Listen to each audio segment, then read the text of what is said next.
तुम खुद गर्ज हो, हसद करने वाली और बहुत बेहिस हो। गुलरू सिर्फ 3। मेरे जहन से निकल गया। गुलफैम अब तुम्हारी बारी है। हसद करने वाली, एहसासे कमतरी की शिकार और इस सब के साथ चोर भी। तुम कहती हो मैं चोर हूँ? हाँ, गुलरू, गले लगा कर रखो।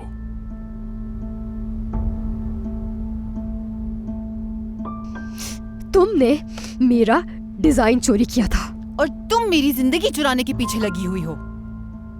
गुलफैम तुम बताओ, जब गुलरू को देखती हो तो क्या नजर आता है? मुझे काबिले रहम और एहसासे कमतरी की शिकार और एक चोर नजर आती है जो बचपन से मेरी जगह लेना चाहती थी। गुलरू, तुम तो गुलफैम जैसा बनना चाहती थी ना, तो ऐसा क्या पसंद था इसमें तुम्हें?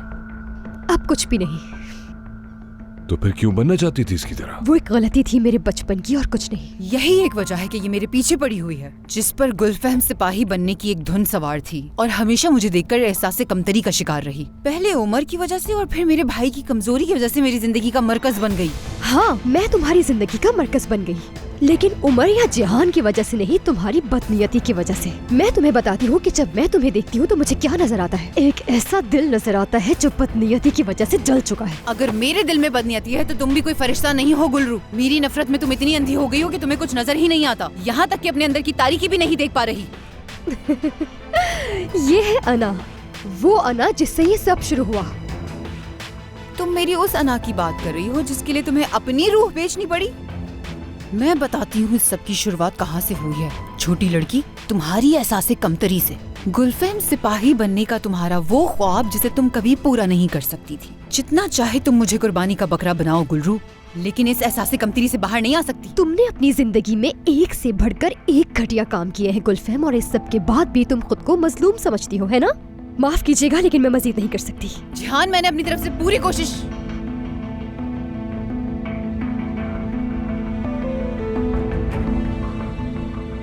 तुम लोगों को पता ही नहीं लगा कि जान जा चुका है।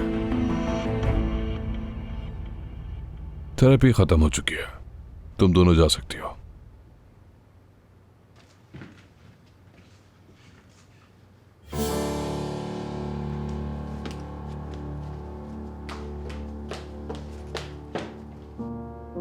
बस यही है, इसके अलावा मुझे और कुछ भी नहीं मालूम।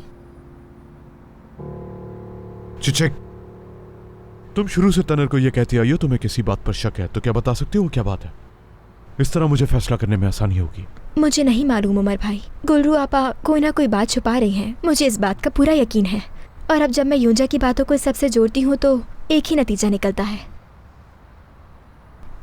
गुलरू, गुलफहम और जाहिद साहिबा, इनके दरमियान एक चीज मुश्तरक है, लेकिन बात इतनी बेमायने है कि मुझे समझ नहीं आ रहा ये सब किस तरफ जा रहा है। बताओ क्या है वो चीज?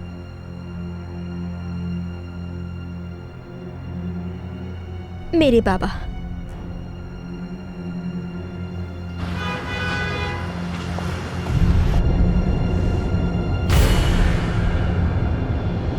ये महबूरे यहाँ क्यों जा रही है? साइड में लगाओ गाड़ी। हाँ, डू यू गो? खुशामदीद महबूरे साहिबा। बहुत शुक्रिया। आपने जो कपड़े मंगवाए थे वो आ गए हैं, मैंने आपकी डेस्क पे रख दिए हैं। हाँ, अच्छा किया तुमने, मैं भी देख लेती हूँ।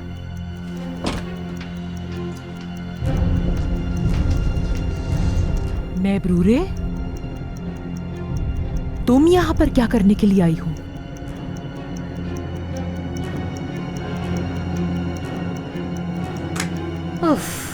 मुझे तो कुछ भी समझ नहीं आ रहा। अब उमर साहब क्या करने की कोशिश कर रहे हैं? काश कि वो कुछ कह ही देते, हमसे इतना कुछ पूछा और खुद ही चले गए। उनके दिमाग में काफी दिनों से कुछ चल रहा है, वो जरूर कुछ करने वाले हैं। वो कोई बड़ा धमाका करेंगे। गुलरू, गुलफहम और जाहिद साहिबा और मेरे बाबा, ऐसा भी क्या बॉम्ब गिराने वाले हैं उमर साहब?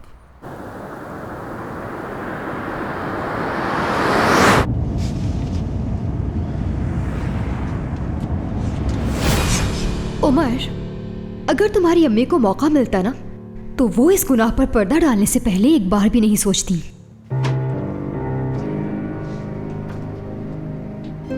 हो क्या रहा है यहाँ उमर? हाँ, आ गई तुम्हारी माँ की राइट हैंड। कैसी फजूल बातें कर रही हो तुम? मैं फजूल बातें कर रही हूँ? बदतमीज भी हूँ, बाकी अपने शोहर से पूछ लो। तुम्हें अपने इन मामलात में मेरी अम्मी को लाने की जरूरत नहीं, समझ गई? बोलो। गुलफम, क्या तुम अपने शोहर को तमीज सिखाओगी?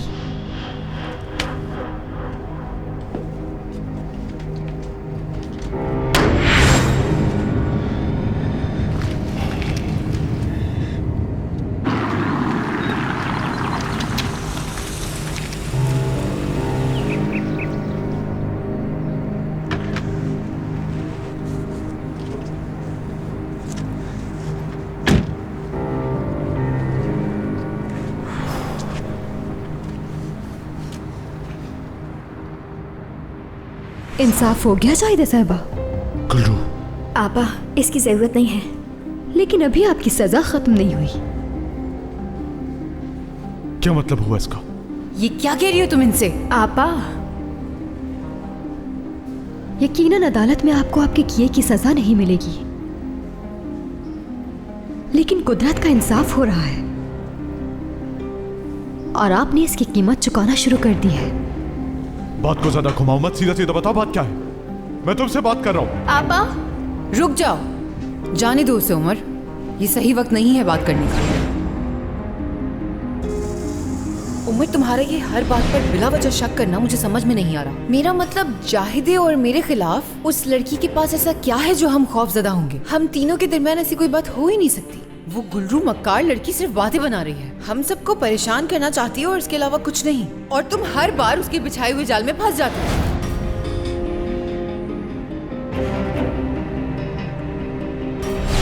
उसी ने किया है, उसने किया है सब, वही कसूरवार है। क्या किया गुलरू? गुलफैम ने क्या किया? मेरे बाबा की कातिल है ये।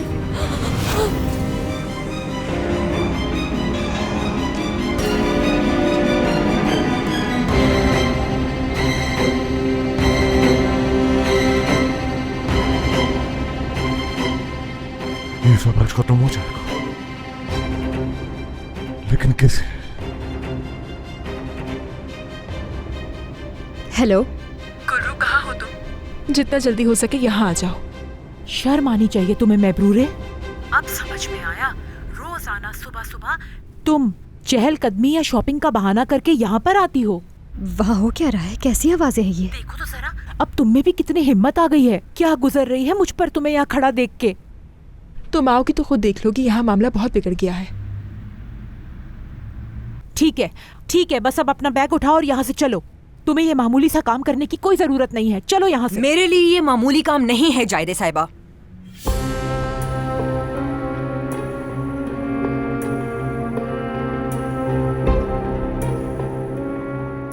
जायदे साहिबा, मैं यानी आपकी वो बेचारी ना समझ बहू, आपकी नौकरानी जो सफाई के अलावा कोई काम नहीं समझती, वो यहाँ पे काम कर रही है और मुझे यहाँ काम करने में कोई शर्म नहीं है, बल्कि खुशी होती है मुझे। और आप मुझे काम करने से रोक नहीं सकती, बल्कि कोई नहीं रोक सकता मुझे। किसी को हक नहीं है, क्योंकि मैं अपनी जिंदगी में पहली बार वो कर रही हूँ जो चाहती हूँ मैं, और मुझे इस बात पे कोई शर्मिंदगी नहीं है। शर्म आनी चाहिए तुम्हें, शर्म आनी चाहिए महबूरे।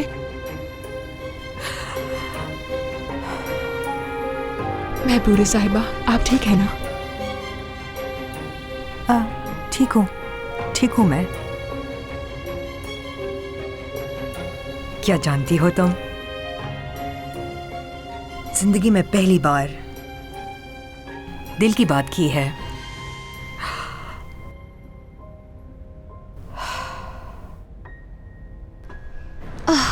चुड़ैल, इसने पकड़ ही लिया।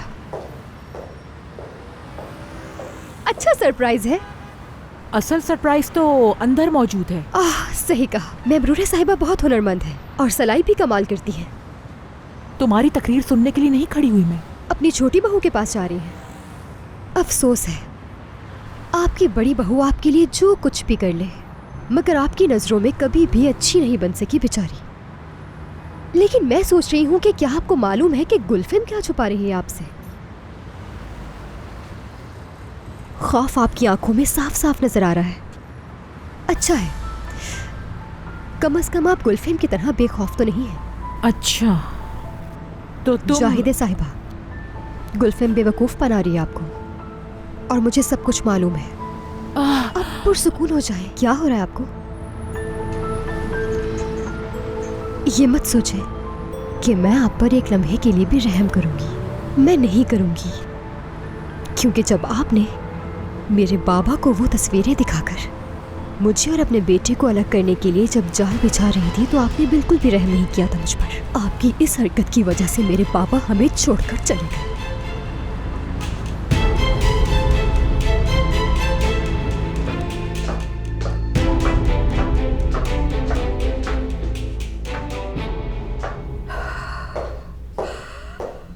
पानी पी लीजिए महबूरे साहिबा।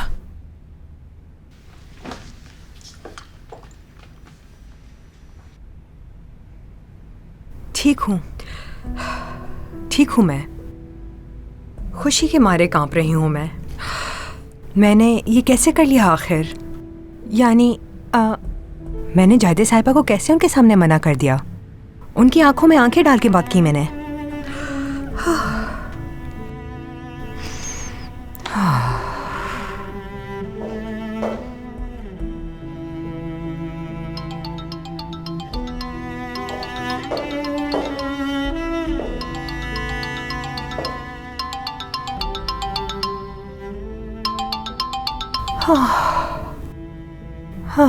उमर, काश तुमने देखा होता कि मैंने क्या किया है। जाहिदे साहिबा ने मुझे वर्कशॉप में देख लिया था।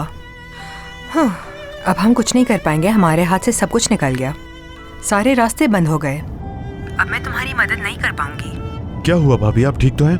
हाँ, ठीक हूँ मैं जिंदगी में कभी इतना खुश नहीं हुई हूँ जितना आज हुई हूँ। क्या आप आराम से बात कर सकती हैं? अगर मुमकिन हो तो दरवाजे से बाहर। हाँ, ठीक है।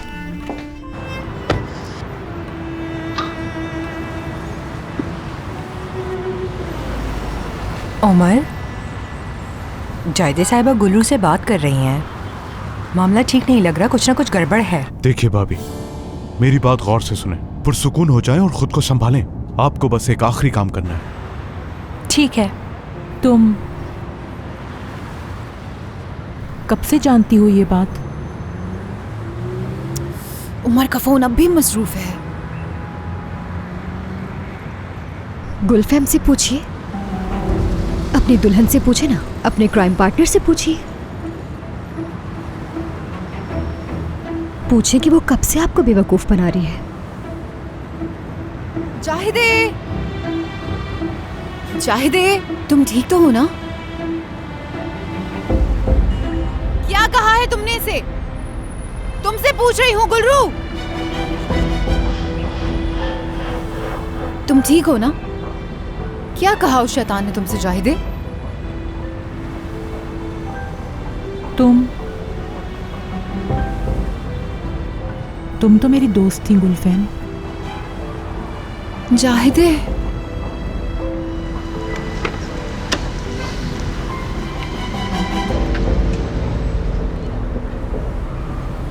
अच्छा नहीं किया तुमने गुलफैन।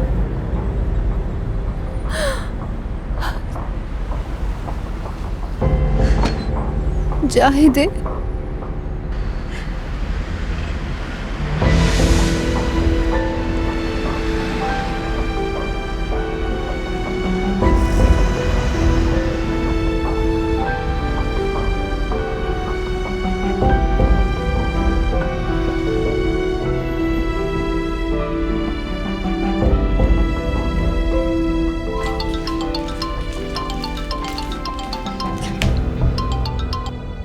हाँ कहो चिचिक। हेलो अम्मी, क्या आप मुझसे मिल सकती हैं? ठीक है, लेकिन कहाँ? उमर, क्यों ना हम घर पर मिल लें तो बेहतर होगा। हम खाना खाने वाले हैं। आप योंजा कौन सा चक्कर चला रही है? तुमने कहा था ना कि अगर कोई बात हो तो मुझे फोन करना। फिर क्या हो गया है? क्या आज ही सब कुछ होना है? हाँ कहो मबरूरे, सुन रही हूँ। अच्छा, तुम इतना इसरार कर रहे हो, ठीक है मैं आ जाऊंगी। कहाँ आना था वैसे? ठीक है ठीक है, मैं आ जाऊंगी। ठीक है, शुक्रिया तुम्हारा।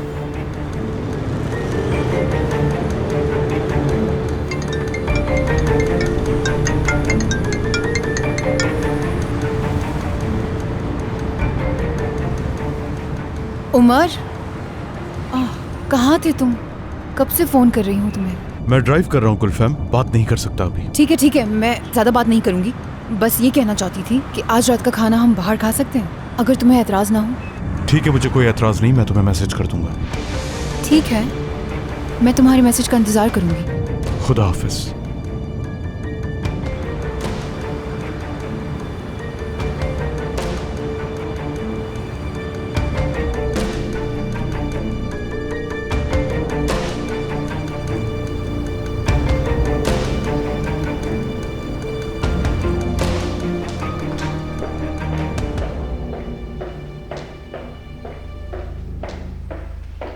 उमर हकीम ओलू के नाम से टेबल रिजर्व होगी। मैम, उमर साहब ने पूरा रेस्टोरेंट बुक कर लिया है, आप उधर बहुत तशरीफ ले शुक्रिया आइए। आपका। 4 अफराद के लिए।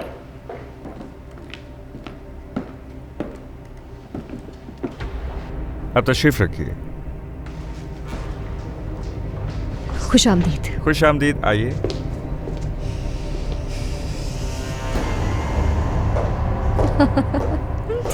क्या कोई मजाक चल रहा है? क्या योंजा ने तुम्हें भी अपनी मंगनी की तकरीब में बुला लिया है? झूठ बोलने में तुम्हारा कोई मुकाबला नहीं है गुलरू। क्या यहाँ योंजा की मंगनी की तकरीब है? हाँ बिल्कुल, योंजा की मंगनी की तकरीब। तुमने उमर को सब कुछ बता दिया है ना? क्या फजूल बकवास कर रही हो? मुझे योंजा ने बुलाया है यहाँ।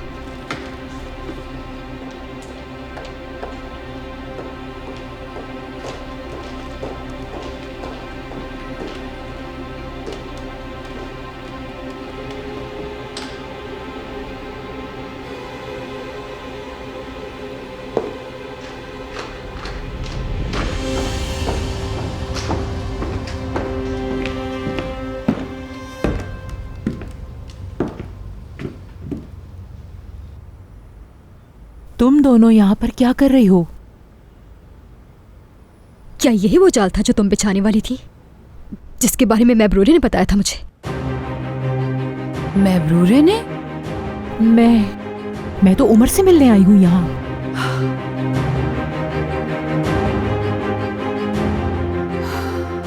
उमर।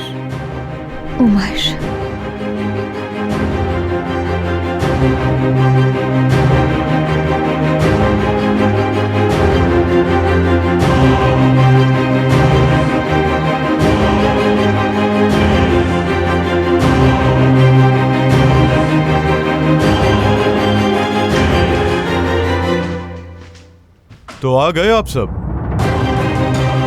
खुश आमदीद।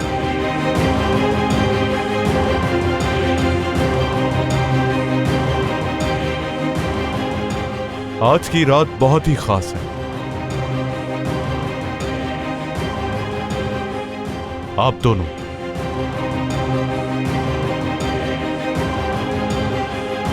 आज मुझे बताएंगी कि आपने साले साहब को कैसे और क्यों कत्ल किया।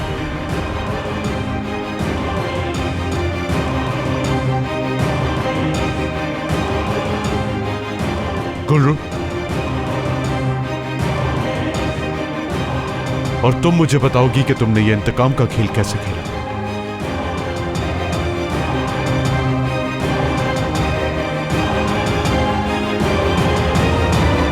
तो फिर पहले कौन शुरू करना चाहेगा?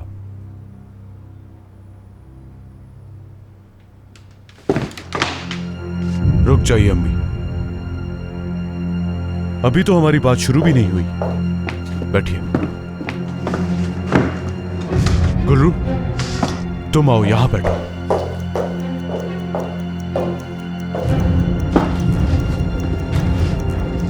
ये क्या बेवकूफी है?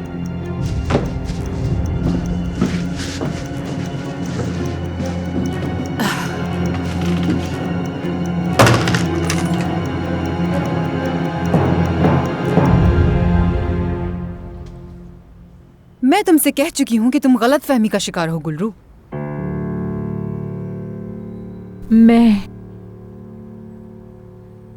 मैं नहीं चाहती थी कि वो सब कुछ हो। जाहिदे, मुझे क्या मालूम था कि वो आदमी मर जाएगा। आप लोगों को दूसरों की जिंदगियों की कोई परवाह नहीं। जिस आदमी का आप नाम लेना भी पसंद नहीं कर रही वो मेरे बाबा थे। उनकी भी एक जिंदगी थी, उनकी 4 बेटियां थी। उनके सीने में जो नाजुक दिल था उसका आप लोगों ने एहसास ही नहीं किया। वो एक अच्छे और मोहब्बत करने वाले इंसान थे।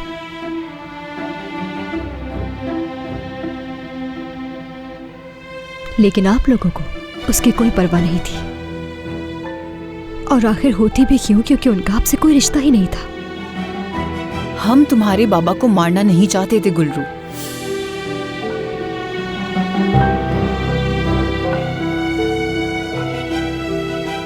हाँ, तुम मेरे बाबा को कत्ल नहीं करना चाहती थी। तुमने तो उन्हें अनजाने में कत्ल कर दिया। फिक्र ना करो, मैंने सब सुन लिया था।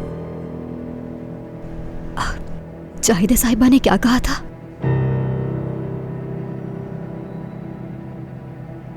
हर चीज का हिसाब रखा था हमने।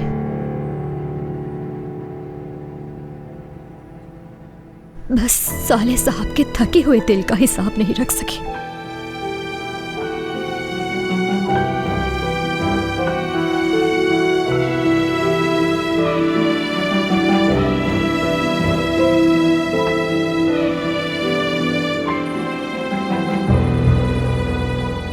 देखो भाई, तुम अपनी बीवी की बातों में आ जाते हो। ये बिल्कुल ठीक नहीं।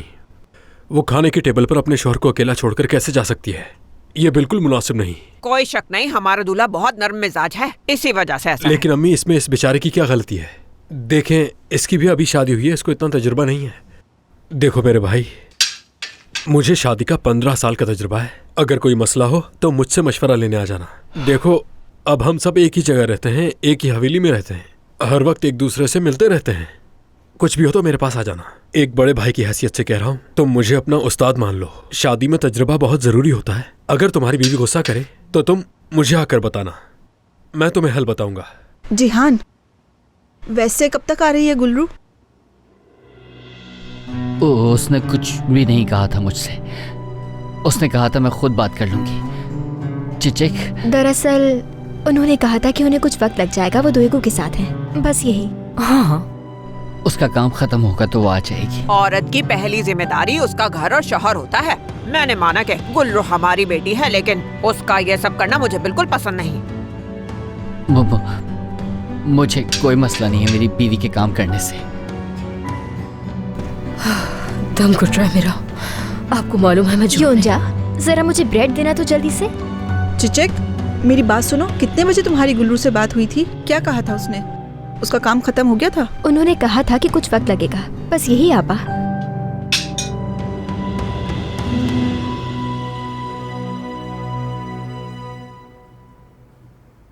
इन लोगों ने मेरे बाबा के जज्बात के साथ खेला उमर। तुमने उनके साथ खेला। वो सबसे पहले तुम्हारे पास आए थे। उन्हें लगा उन्होंने तुम्हारी रजामंदी हासिल कर ली। और आप जाहिदा साहिबा, जब आप मेरा रिश्ता लेने के लिए मेरे बाबा के पास आई थी, उन्होंने आपकी इतनी खिदमत की ताकि आपको कुछ भी बुरा महसूस ना हो। और आपने उनके साथ क्या किया जाहिदा साहिबा? उनको ऐसी मौत की तरफ धकेल दिया जिसका उन्होंने कभी। बहुत हो गया। तुम ये कहानी ऐसे बयान करी हो जैसे हमने तुम्हारे बाबा को गोली मार दी हो। तुम किसे बेवकूफ बना रही हो? कैसा बेहुदा इल्जाम है ये? तुम्हारे बाबा को मारने का हमने कोई मंसूबा नहीं बनाया था।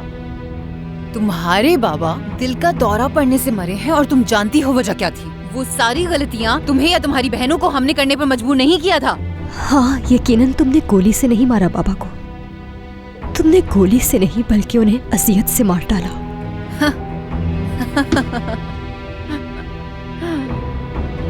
हाँ, तुम उमर के सामने ये सारी ड्रामेबाजियां क्यों करती हो गुलरू? हमें दरिंदा साबित करने की कोशिश कर रही हो। अपनी दरिंदगी के बारे में क्या कहोगी? चलो कुछ तो बताओ मुझे।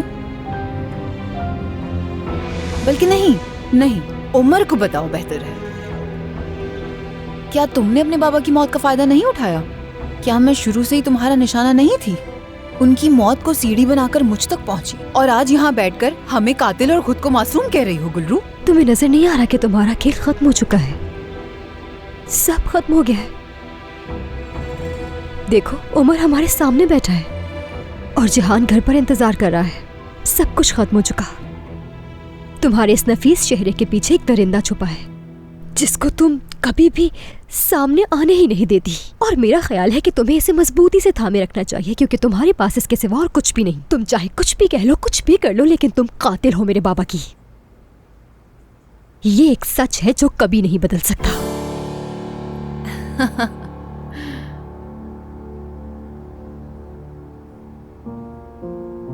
जाहिदा साहिबा, आप ऐसे मत रोइए, क्योंकि आपके ये आंसू मेरे बाबा को वापस नहीं ला सकते। आपके आंसू इस सच्चाई को नहीं बदल सकते कि आपने मेरे बाबा के कत्ल में इसका साथ दिया। मैंने ये सब कुछ मैंने अपने बेटे के खातिर किया, सिर्फ उमर को मुझसे दूर करने के लिए।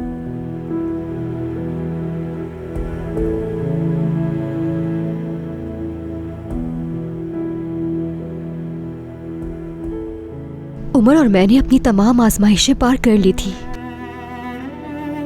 हम साथ खुश थे, एक दूसरे को हासिल कर लिया था हमने।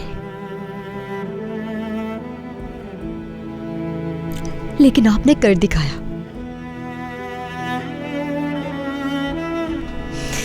आप हमें जुदा करने में कामयाब हो गई।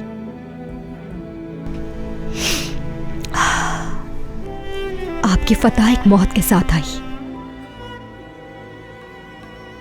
आपके एक कत्ल की वजह से मैंने 2 लोगों को खो दिया।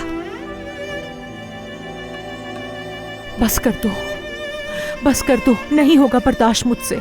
तो बर्दाश्त नहीं कर सकेंगी? आपने ये सब मेरे साथ किया और मैंने ये सब सहा भी, और आप ये सब सुन भी नहीं सकती।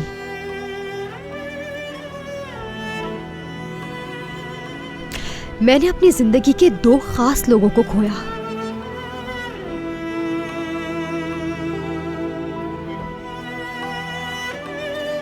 आपने मेरे बाबा को मारा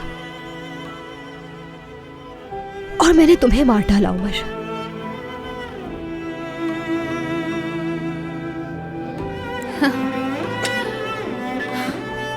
झूठ, सिर्फ झूठ बोलना आता है तुम्हें गुलरू, और कुछ नहीं। और सिर्फ ये चाहती हो कि उमर तुम्हारे हक में बोले। बस बहुत हुआ। सच कहूं तो यहां आते वक्त मुझे खुद भी किसी बात का यकीन नहीं था।